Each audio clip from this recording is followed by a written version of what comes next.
watching the station covering all of the DMV. This is DC News Now.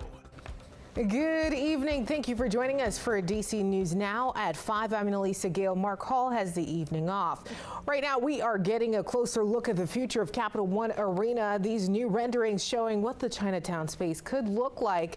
It's part of a new deal to have the district buy the arena and lease it back to Monumental Sports. DC News Now's Randy Bass is live from the arena now with the latest details. Randy, this deal has been in the works now for months.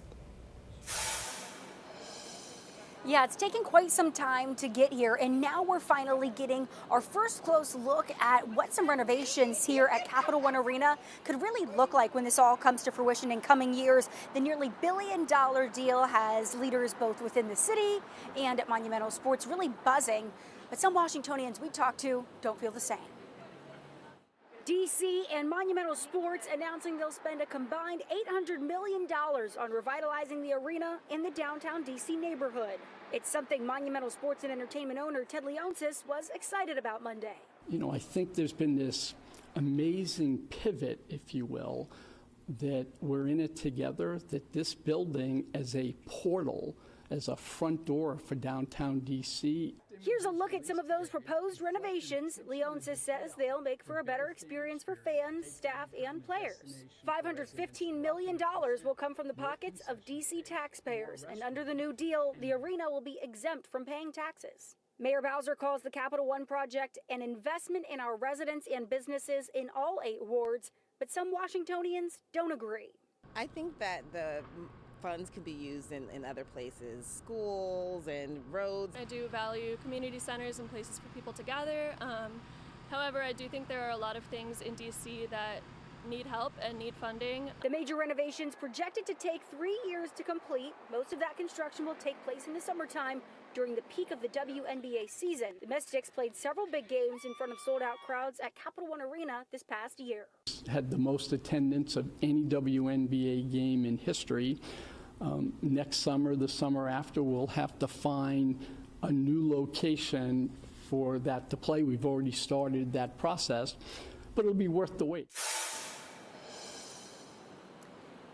Now, the completed renovations here at Capital One Arena, the new arena is expected to bring $1 billion in revenue here to the district and create 5,000 construction jobs just to get all of that work done. We caught up earlier this week. We heard a statement from Council Chairman Phil Mendelson. He says the next step in this process is pushing this legislation through the council, getting them to approve the lease and everything that goes along with it. He says he thinks that can get done by the end of this year.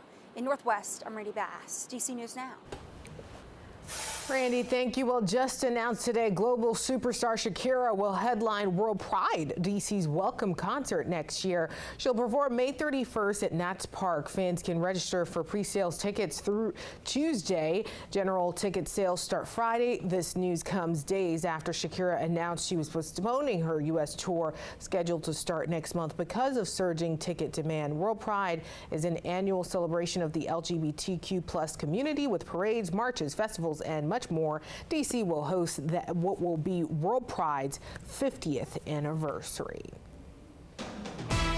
All right, taking a live look outside on this Monday at the beautiful National Mall. It must be a really nice day to just take a walk or maybe a picnic on the mall. Let's turn over to meteorologist Damon Matson with our look at our rush hour forecast now, Damon. Yeah, and maybe those folks that try to get out, they might have had to break out the shorts again. I don't know. It got rather warm this afternoon, folks, to a different level above what we normally see, at least for late October. How about 81 degrees? We just reached that here in the district. So we hit 80 at the start of the 4 o'clock hour, but we dialed it up 1 more degree before the day was done. We'll see if that gets rounded potentially to 82, but the rest of the area, oh yeah, we're still in the upper 70s, even a couple of lower 80s hanging on to the west. It turned out to be a very warm afternoon indeed, but we were already on this pace over the weekend.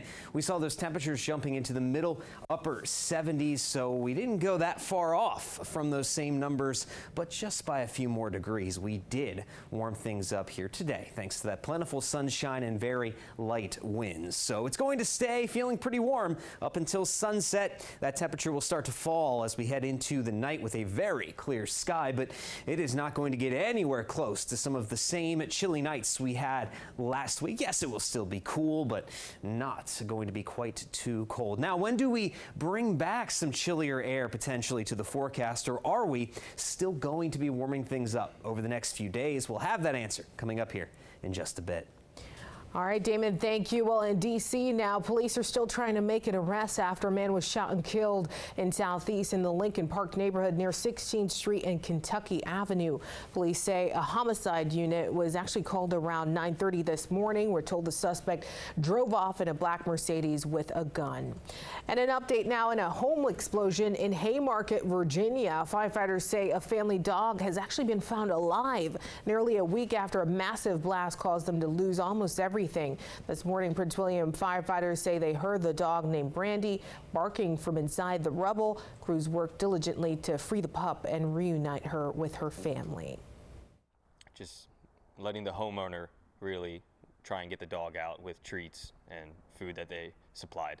Obviously, dogs are like family to us, so for them to be able to get that dog back to them and that the dog seemed to be okay from what we saw, obviously had to have like their relief gun, so it kind of makes us feel like we did our job of just being able to bring that dog back to them. And we're told the dog is expected to make a full recovery coming up tonight at 9. Our Max Marcilla will have the latest story there. All right, well, they're among those we rely on to help protect us, but some in one Arlington neighborhood had to turn elsewhere because they say one fire truck had to be pulled from duty, and it had nothing to do with technical issues. DC News Now's Dave Laval joining us live from Fire Station 2 in Ballston with the latest. Hey, Dave.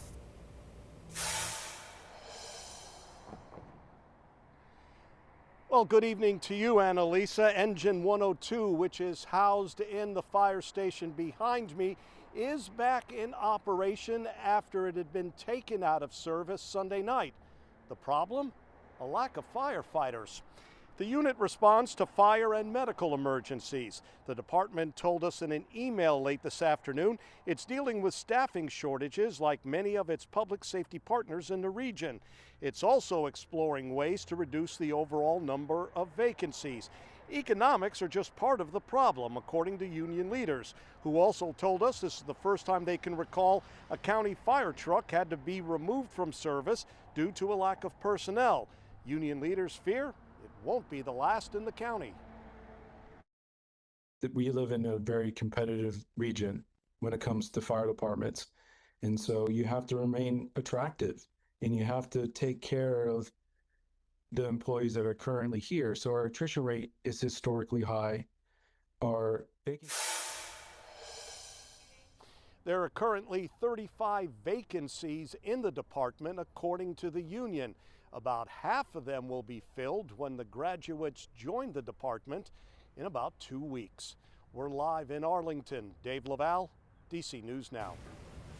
Dave, thank you. And an update on a story we brought you last week regarding a transmission line running through agricultural land for roughly 70 miles, including in Frederick County, Maryland. The Maryland Piedmont Reliability Project has released the final route of where that those power lines will be placed. According to the Public Service Enterprise Group, the lines are needed to feed more energy to the data centers in Virginia as the demand for more power increases. But community members, though, some of them say they will not stop fighting to stop that plan.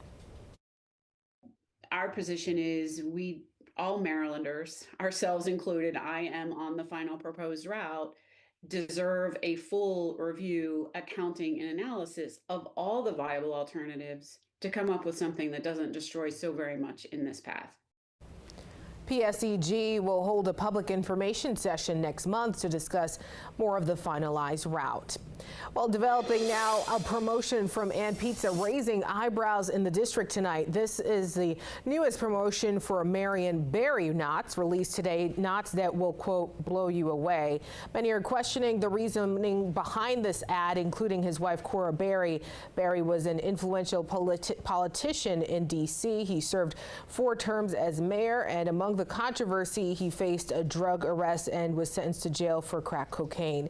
He died at the age of 78 in 2014. Barry's wife, Cora, says the ad is, quote, racist and disrespectful.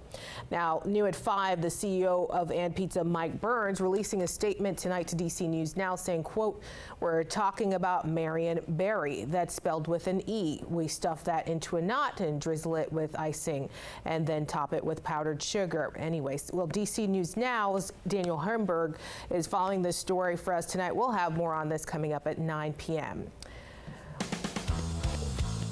Well, turning now to sports, it's a victory Monday for the Washington Commanders after their 40-7 win over the Carolina Panthers.